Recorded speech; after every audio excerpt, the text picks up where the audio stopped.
done, well run. So thank you, Jennifer, Alicia, Carey, David, Breezy, Bob, Dee, Ryan, Zooey, and Ron. Thank you, thank you. Great music. Great music, Jennifer.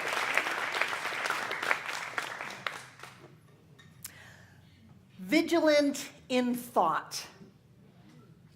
I remember when I first came into this teaching 45 years ago, and it was languaged a little differently back then, and people would say, you must guard your thought. And I went, I don't want to guard my thought. I was 27 years old, and I didn't want to be on guard. I didn't want to watch myself. I didn't want to put that much energy into life, frankly. I just wanted to kind of have everything work out like they said it was going to, and be rich and have a great life and not really have to make any changes to have that. I didn't want to put a lot of effort out into it, but they said you had to guard your thought. And I thought, well, now am I my own enemy that I have to watch out for? And so I didn't guard my thought. I just kept the same stinking thinking that I had thought all along and noticed that not much was changing. And as the years went by, I realized that this teaching is a 24/7 teaching, that you don't get time off. You don't get to take weekends off or have evenings free to go into some anger and some resentment and some victimization and some trauma where you need your issue tissues. You don't get to have that.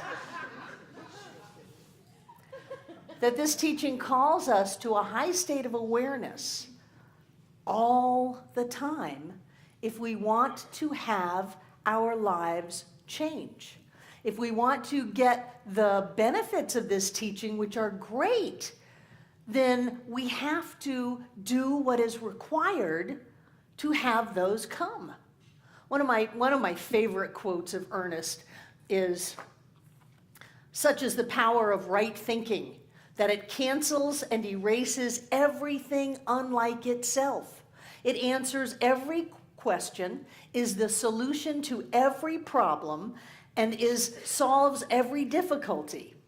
It is like the sunlight of eternal truth, bursting through the clouds of obscurity and bathing all life in glory. It is the absolute with which you are dealing, and nothing less."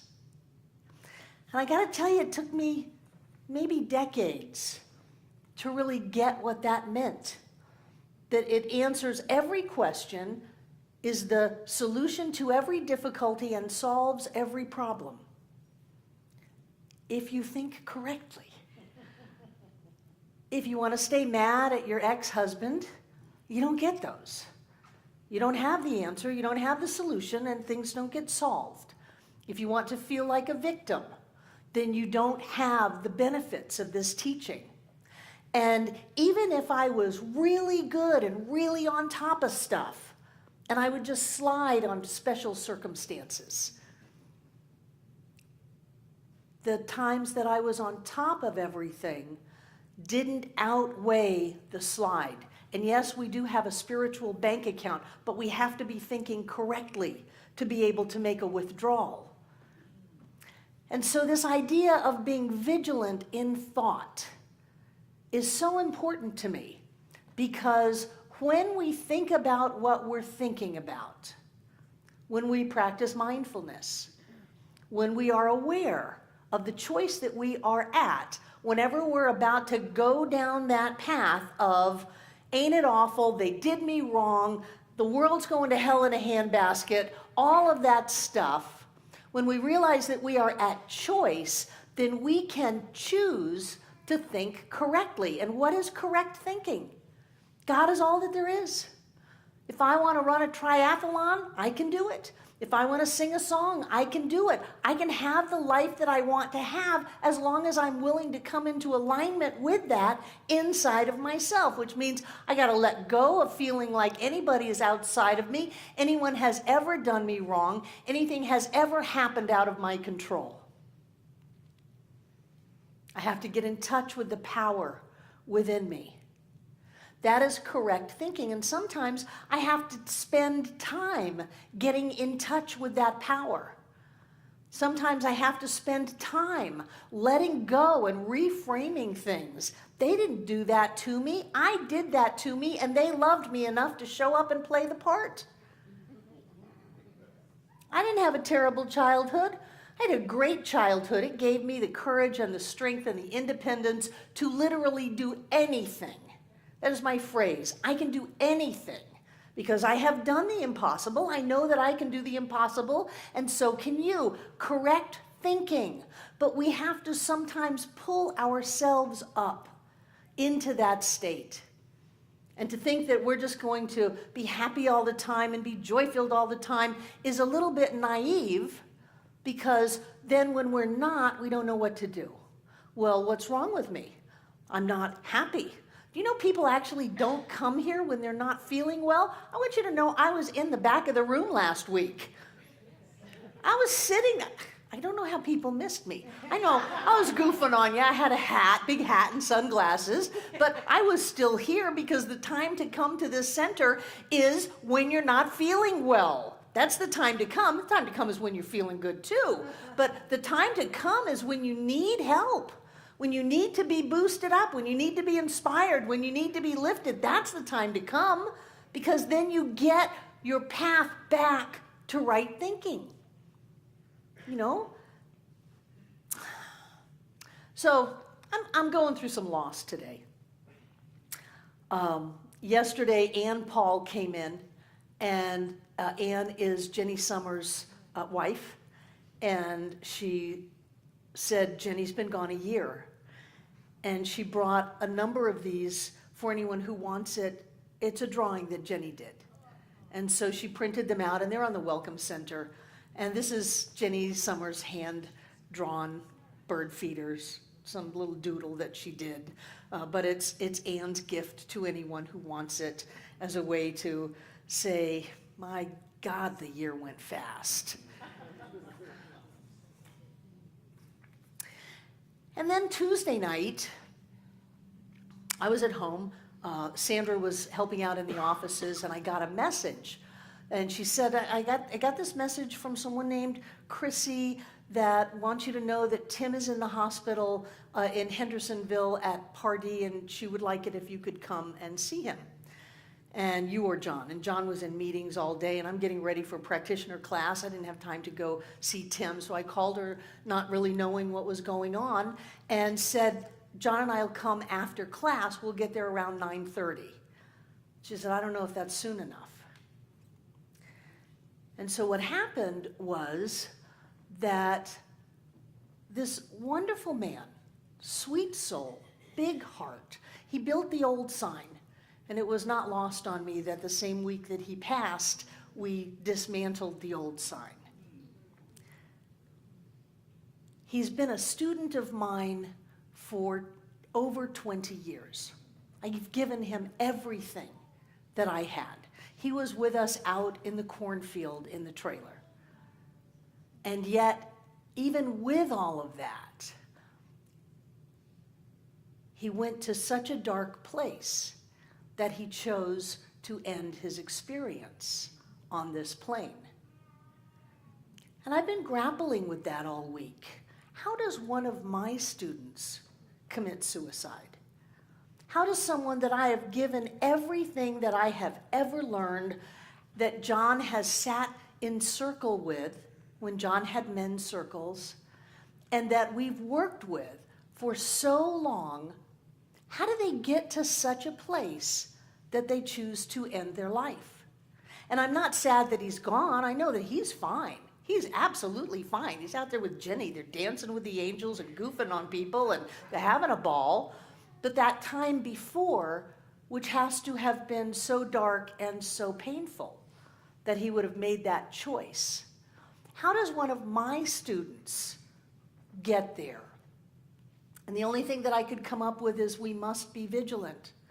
We must be vigilant with our thoughts, so that as soon as we start going down the hole, we reach out and call someone.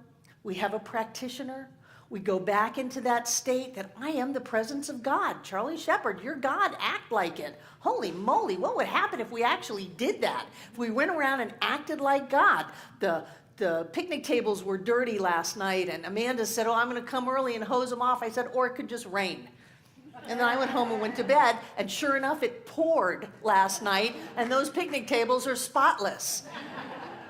I mean, if we really took the power that we have to live the life that we want to live, instead of taking all of that power and thinking that there are things outside of us that are going to keep us down, take away our good, not let us be who we have come here to be. If we could use that same power to lift ourselves up and to act like we are in our right thinking, then everything would change. So what has come up to me this week as I grapple with this, because one of my biggest identities is that I'm the best teacher in the world.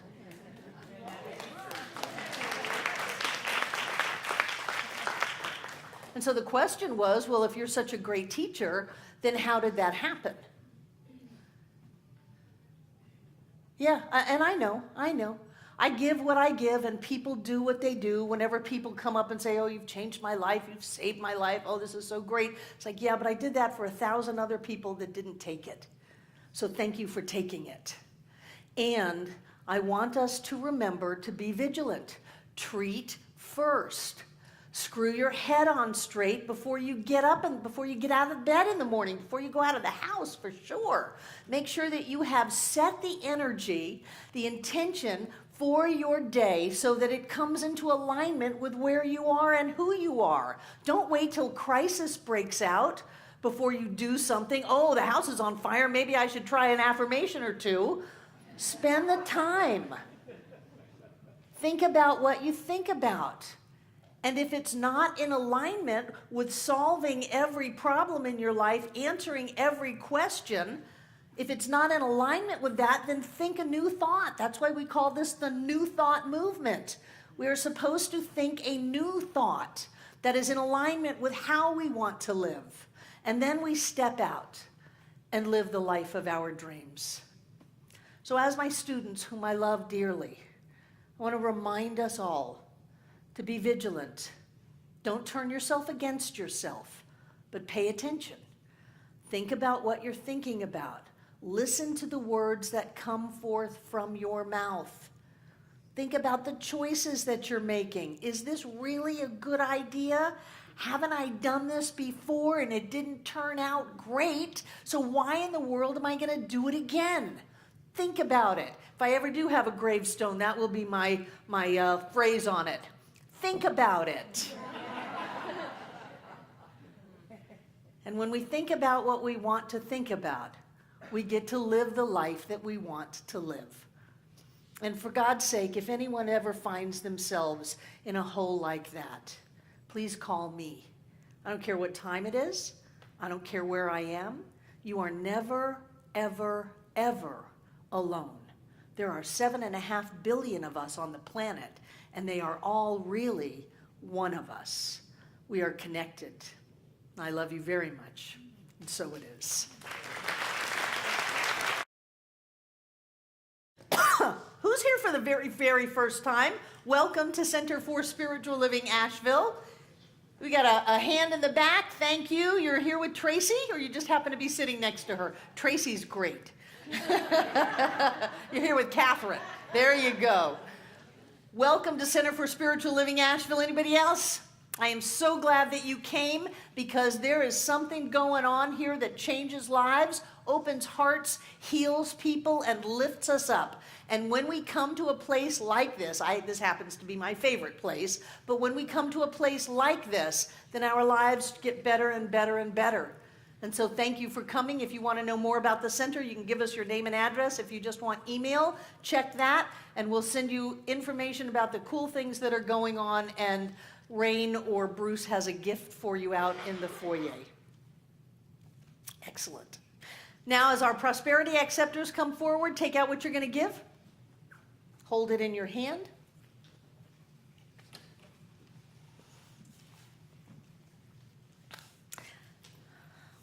Here we go. Thank you for cleaning our carpets this week, David.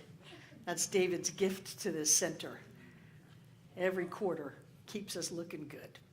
And what I like to do is open my hand, put the gift in it, and cover it with the other hand. There's a saying that you only get to keep what you give away. And the generosity in this room is huge. So thank you for all that you give. Thank you for the many, many ways that you give. Thank you for being the solid foundation upon which this center thrives. And those of you watching online, if you would like to donate, you can go to the Donate Now button and it'll take you to our PayPal account, and you can be a part of this process too. And what I know is that God is the source of all supply, that we are deeply, deeply blessed, that life is rich and full, and that we live the life that we were meant to live. We go where we want to go, we do what we want to do, we buy what we want to buy, we experience what we want to experience, because we are God in form as us. Each and every one of us is rich. Each and every one of us has more than enough to do whatever it is we choose to do. And that energy goes with this gift as we all come together to make this Center for Spiritual Living Asheville all that it was ever meant to be. It is a place of peace, a beacon of light, a tower of strength, and a fountain of wisdom that touches the lives of all who call it home. And we'll repeat our investment affirmation together aloud. I freely and joyously give from the abundance and fullness of my overflowing wealth, knowing my gift goes with love as it touches and blesses the world. And so it is.